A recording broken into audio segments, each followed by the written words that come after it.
Good morning and welcome to my new vlog with my new look.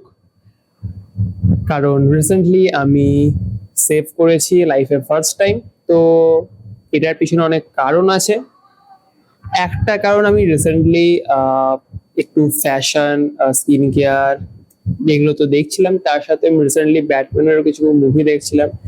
And personally আমাকে ওই মুভিগুলো খুবই motivate করেছে। অ্যান্ড ওখানে ব্যাটম্যানের লুকটা আমার খুব ভালো লেগেছিল, ক্লিন সেভ, তো মাস্ক পরার পর Batman, I know it sounds crazy, but yeah সেখান থেকে আমার একটা ইচ্ছা হয়েছিল একবার করার। আর তাছাড়া আমি যে ফ্যাশন গুলো ফলো করছিলাম, সেখানে আমি যেটা দেখলাম, কারণ আমার সাথে ম্যাচ করলো, কারণ আমার বিয়ার্ড তেমন নেই, কারণ আর আই গেস আমার তেমন হবেও না, কারণ আমার ফ্যামিলি ব্যাকগ্রাউন্ডে কারোর তেমন ডিপ বিয়ার্ড নেই। তো আমি ভাবলাম কম রাখার থেকে একদম পুরো সেভ করে দেখা যায় কেমন লাগে। তো আমার পার্সোনালি তো ভালো লাগছে বেচারা ক্লিন সেফ, আর আমি বন্ধুদের থেকে ভালো মানে গুড কমপ্লিমেন্টসও পেয়েছি। তো আমার এখন মনে হচ্ছে আমার আগের লুকের থেকে এই লুকটা বেটার, অ্যান্ড এটা আমাকে একটা কনফিডেন্সও দিয়েছে নতুন।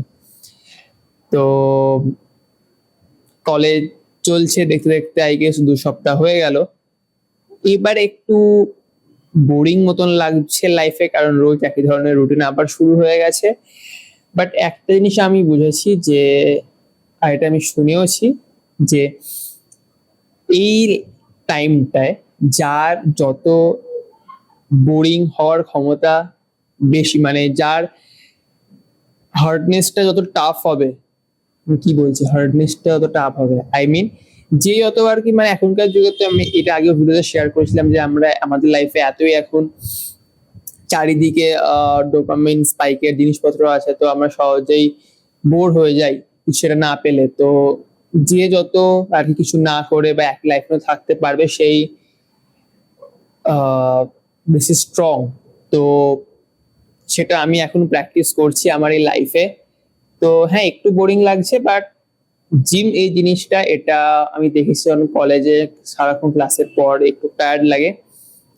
তো বাট জিমে যাওয়ার পর আমার মাইন্ড পুরো ফ্রেশ হয়ে যায়, পুরো ফ্রেশ, আমি মোটিভেট হয়ে যাই কাজের জন্য। আর একটা জিনিস আমি খেয়াল করে দেখেছি, আমাদের যে থটস, এইগুলো আমাদের অনেক মানে আমরা যদি থটস গুলোকে প্রপার ওয়ে ইউজ করি, তাহলে আমরা আমাদের এনার্জিকেও প্রপারলি ইউজ করতে পারি। আমরা যদি সারাক্ষণ ভুল ভাল আমাদের এনার্জিকে বিভিন্ন জায়গায় ছড়িয়ে বেড়াই, তো যেখানে আমাদের এনার্জি দরকার সেখানে আমরা সেটাকে ইউজ করতে পারবো না। তো এই উইকে এটা আমার লার্নিং ছিল যে নিজের থটস কে কন্ট্রোল করার ট্রাই করো। কন্ট্রোল ইন দ্য সেন্স যে আমি সেখানে টাইম দেব আমার থটস যেটা আমার মনে হবে ইম্পর্টেন্ট। এবার অনেকে এখানে বলতে পারে যে ওভার থিঙ্কিং প্রবলেম রিলেটেড। একটা জিনিস আমি শিখেছি আমার এত বছরে, আমি রিসেন্টলি কোটটা শুনলামও, যে the problems are not in our lives, the problem is in our lenses by which we inspect those problems. তো আমরা যদি আমাদের প্রবলেমকে দেখার পার্সপেক্টিভটাকে চেঞ্জ করি, তাহলেই আমাদের অলমোস্ট 99.99% প্রবলেম সলভ হয়ে যায়। আর যেটা পড়ে থাকে দোজ আর আমাদের কন্ট্রোলের বাইরে। তো যেটা আমাদের কন্ট্রোলের মধ্যে আছে আমরা সেইগুলোকেই তো সলভ করতে পারবো। তো হ্যাঁ, এখন এই জিনিসগুলো আগের থেকে অনেকটাই বুঝেছি।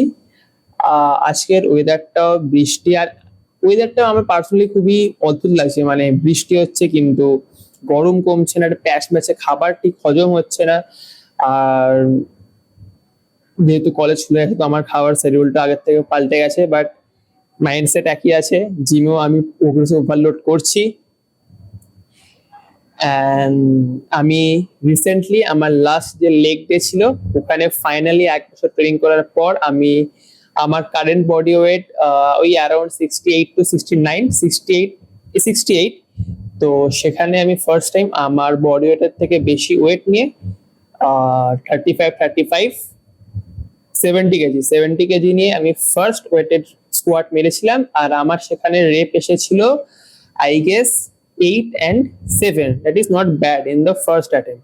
তো আমি সেটাকে পরেরটাতে আরো ইমপ্রুভ করার চেষ্টা করব। তো আজও আমার জিম সেশন আছে, আজকে আমার আছে chest and back. So let's go. Okay, so I am back from the gym. কালকে 15th আগস্ট, তো সেই কারণে কালকে আমাদের জিম বন্ধ থাকবে।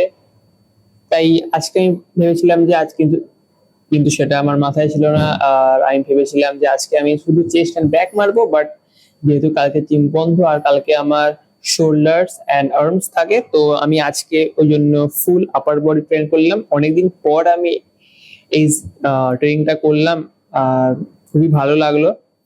কারণ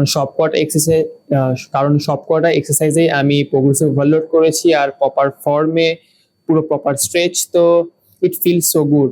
অ্যান্ড আমার যে বেটার দ্যান দ্য বেস্ট সিরিজটা চলছে, তো সেখানে আমি একটা এপিসোডে বলেছিলাম যে আমরাই আমাদের সব থেকে বড় এনিমি, কারণ আমাদের মাইন্ডে অনেক নেগেটিভ থট চলতে থাকে যেগুলো আমাদের লিমিটকে একটা বাউন্ডারি ক্রিয়েট করে দেয়।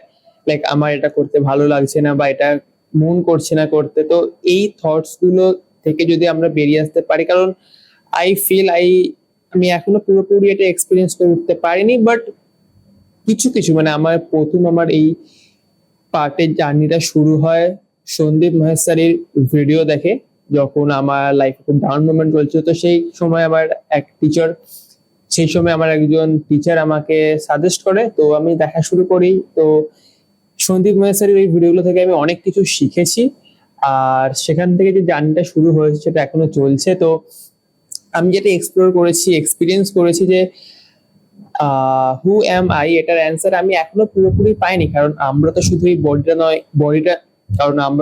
বডি নই, বা যেটা আমি বলছি এই জিনিসটা অ্যাকচুয়ালি কি, সেটা আমাদের থটস সবকিছুর ওপরে। কারণ এই বডিটা জাস্ট একটা ইনস্ট্রুমেন্ট যেটাকে আমি বিল্ড করছি।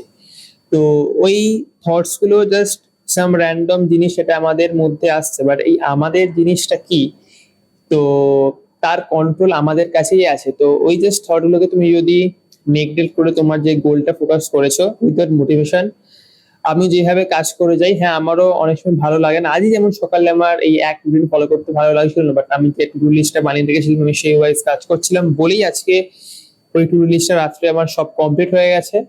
তো সেই কারণে নাও আমি এখন সেই কারণে খুব ভালো ফিল করছি। তো এটাই, তুমি যদি তোমার এই গ্র্যাটিটিউড, তারপর ডোপামিন স্পাইক, এইগুলো যদি তুমি একটু পিছোতে পারো ইন দ্য সেন্স, একটা কাজ কমপ্লিট করার পর সেগুলোর জন্য তোমাকে আর ছুটতে হবে না, অটোমেটিক্যালি সেগুলো তুমি ফিল করবে। তো এই প্র্যাকটিস গুলো আমাদের পেশেন্স বাড়ায়, আমাদের কারো স্ট্রং করে মেন্টালিটি। তো this is call life. And আজকের ভিডিও এই পর্যন্তই, দেখা হচ্ছে পরের ভিডিওতে। Till then, keep safe and keep working.